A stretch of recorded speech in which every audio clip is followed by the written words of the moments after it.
public works, walang imposible sa korupsyon eh. No? Talagang pag korupsyon, gagawing ghost project, gagawing sobrang overpriced, basta lang makakubra ng pera. So sir, dito sa nakita nyo na overpriced farm-to-market road at saka yung ghost farm-to-market road, same personalities, same agencies and contractor po bang involved? Well, nakita namin na may trend, no? For example, for 2023 and 2024, ang pinakamaraming nakakuha ay Region 5, which is Bicol area. And then pangalawa, Region 7, which is the Leyte area, Tacloban, Leyte area. And nung tinignan namin yung mga contractors for 2024, tatlo doon out of the top 10 are part nung 15 top contractors sa flood control. Isa nandoon yung High Tone, no, which is kapatid ni Zaldico.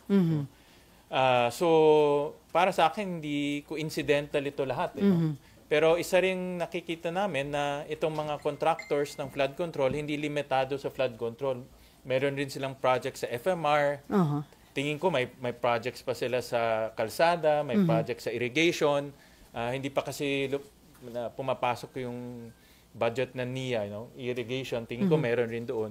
So yun yung mga hinihimay namin ngayon.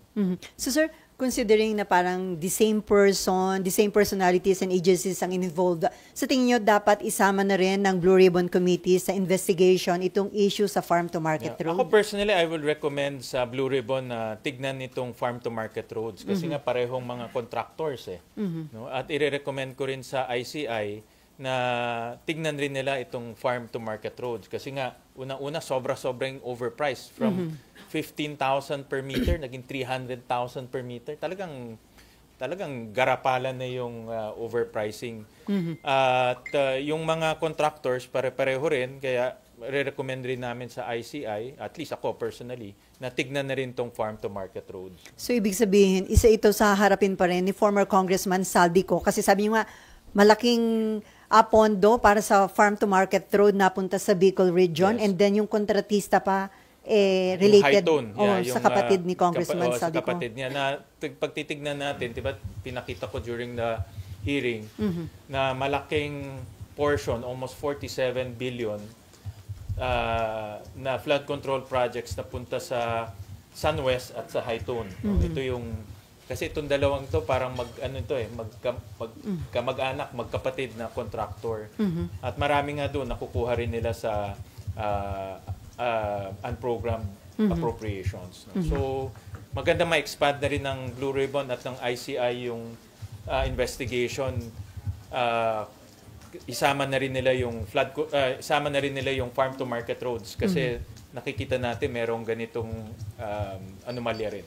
Pero sir, hindi limited sa Bicol region. Nationwide din po ito na may anomalya sa FMR? Nakita namin may overpriced halos all regions eh. No? So, yun lang nga, ang pinakamalaking nakakuha ng farm-to-market roads ay sa Bicol area. So dahil overpriced, nag-suffer po yung quality ng FMR? Well, umiksi. No? Kasi, salit na malahabang. Instead na mas mahaba, sabi nga ni Secretary kahapon, which validates our, na imbes na, let's say, 10 kilometro, nagagawa nilang 1 kilometro o 2 kilometro. Kaya nga isa sa recommendation namin, ibigay nilang sa Department of Agriculture yung pagpapagawa ng farm-to-market road. Sila na magpa-bid out. Kasi sa ngayon, ang DPWH ay kompromiso na yung kanilang mga tauhan doon. So, even farm-to-market roads nagkakaroon ng overpriced. Kung ibibigay natin ulit sa 2026, mauulit lang yung ginawa nila in the past year. So, ang suggestion nga namin, DA na ang gumawa ng farm-to-market roads. Pero sir, may capability ba ang DA na mag-implement ng ganong proyekto? That's a very good question. Meron sila pero alam ko hindi ganong kalaki. So, kailangan kaya humihingi kami ng recommendation din kay Secretary Laurel kung kakayanin nila. Kasi mahirap naman ibigay tapos wala silang capability, matutulog lang yung pondo. So, he will get back to us. Pero nakikita ko mas amenable siya doon dahil kontrolado niya yung bidding at masisigurado, may accountability. Kung may overpricing yan, siya accountable at masisigurado niya na tapos yung project. Sir, under proposed 2026 budget, magkano ang hinihinging budget para sa farm-to-market road? At ibibigay niyo po ba yun considering itong natuklasan ng mga anomalya? Well, 16 billion ang hinihingi nila this coming 2026. Yun na nga, no, kung hindi nila maaayos yung kanilang proseso or hindi maaayos ng DPWH yung proseso, ako nagdadalawang isip rin ako ilagay yung 16 billion sa farm-to-market roads kasi mawawaldas lang yung pera eh. No? So, ang aking challenge nga ni Senator Pangilinan, challenge ko rin kay DA Secretary, kay Secretary Tiu Laurel, na ayusin niya yung kanyang opisina para sila na mag-implement. Kaysa mawala. Kasi kung mawala, apektado yung buong agriculture sector natin. Paano tayo magde-deliver ng produkto? No? Pero hindi rin natin pwedeng maulit yung nangyari dahil mauulit lang yung corruption. No? At tingin ko kasi hindi maaayos ni Secretary Vince ang DPWH in the next 3 months, 4 months. Tingin ko matagal na pag-aayos to eh. Doon ako kinakabahan dahil yung pondong ilalagay natin doon, kung parehong tao lang ang mga gagawa nun, parehong corruption rin ang mangyayari. Yung nga sana itatanong ko, sir, kumbaga bakit ililipat sa DA? Ibig sabihin, under Secretary Vince, parang hindi pa rin kayo kumpiyansa na maayos itong may papatupad? Kumpiyansa naman ako kay Secretary Vince. No? Nakita ko na siyang magtrabaho. But kasi sa laki ng DPWH, no? We're talking about ang budget ng DPWH, almost 800 billion. No? So marami, thousands yung kanilang tauhan doon. Yan ang siguro itatanong natin pagdating ng DPWH budget kung ma-assure niya ang taong bayan na come 2026 yung implementation ng projects ay maayos na. No? Wala nang ghost projects, wala nang overpricing, matatapos yung projects. Isa pa yung matatapos doon sa DND lumabas. Yeah. Maraming projects na hindi tapos. DPWH din ang involved. DPWH rin yung gumawa. No? So, sabi ng DPWH, tapos na yung project pero hindi pa pala tapos. No? So, maraming ganitong nasasayang yung pera. Okay, Marlon. And then, Mayan? What do you mean by that, sir? Na binanggit nyo na hindi coincidental yung mas pinakamaraming FMRI sa Bicol region and then Leyte is the political stronghold of former speaker. Ang rice granary ng Pilipinas ay Region 2. Yan ang diyan ang rice granary natin and Mindanao, no? Kasi malaki rin. Pero hindi na sa top FMR allocation ang Region 2. In fact, malayo siya, no? Even sa Mindanao ang layo rin, no? So yung mga top rice granary natin, walang projects na FMR, no? Yung mga hindi na sa top, yun ang nabibigyan, no? So para sa akin, if you think about itong nangyayari sa flood control at yung mga personalities involved tulad ng SunWest, tulad ng High Tone, sa aking personal na pag-analyze, hindi katakataka na nalagay ang pinakamalaking allocation ng FMR sa Bicol area. Sir, paano pala? Sige. Kahapon po, Sen, nabanggit nyo rin na tinrace nyo historically yung paglaki ng budget sa FMR. Can you share? Oo, nakita namin lumalaki yung budget ng FMR. Of course, like I said, no, importante ang FMR sa agriculture, pero yung paglaki rin niya, nakadugtong rin to dito sa mga overpricing. No? So, pag-aanalisa ko dyan, pag hindi natin naayusin yung pondo at papalakihin pa natin ulit this coming 2026, ganun pa rin, no? Ganun pa rin, magiging overpriced pa rin yung mga budget, yung mga projects. So sir, bakit nyo inaral yung budget, yung implementation ng FMR? May nag-tip ba sa inyo na may anomalya din? That's a very good question. Kasi may anomalya din? Wala naman nag-tip, no? Parte ng pag-analysis namin, pag-analyze namin. That's a very good question. Talagang kasama sa pag-analyze ng team namin yung budget. Pero binigyan ko ng special focus yung mga infra-related. No? Kasi alam naman natin, dyan yung controversy right now. So tinitignan namin mga infra-related, gagaya ng farm-to-market roads, irrigation system, multipurpose buildings. Ito yung mga malalaki. No? Yung mga iba kasing soft projects like scholarship, hindi naman siya nako-corrupt, no. So itong mga infra-related, ito yung nagiging parang source ng corruption. Before men, so sir, susulat ka ba or kakausapin mo na lang direkta si Blue Ribbon Committee Acting Chairman Erwin Tulfo at saka ang ICI para nga isama na sa investigation? Magsusulat ako ng formal letter, lalagay ko yung mga findings namin doon para may basis. Of course, nasa decision yan ng chairman, no, ng both Blue Ribbon ng ICI, but at least mayroong recommendation at may basis yung aming ilalagay. Kasi hindi lang pure PowerPoint, kailangan pati yung mga supporting documents ilalagay namin doon. Okay, Mayan. Sir, sabi niyo naganap nationwide yung tingin niyo so far overpricing sa FMR. How big of an amount are we talking about? Will this reach billions like flood control? Well, yung aming kahapon, pinakita namin yung overpricing alone is about 10 billion already. No? Sabi ko ngayon, 10 billion, pwede ka nang gumawa ng kalsada from Manila all the way to Apari. No? Ganong kalayo, almost 600 kilometers yun. 600,000 kilometers, sorry. So, ganong layo yung pwedeng gawan nung overpriced na FMR. So, 2 years pa lang yan, ha? Hindi pa namin nakikita yung mga prior years. No? Sir, yung 10B, sorry sir, to clarify lang, yung 10B po ay 2023 to 2024.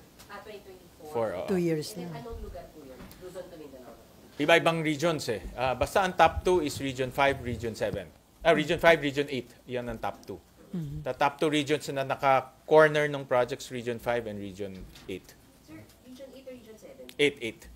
Samar region, latest Samar region. Okay. Sir, how much are we talking about dun sa nakuha ng Bicol? Magkano rin po yung sa Region 7? If naalala niyo po? Hindi ko hawak yung data ngayon eh, no.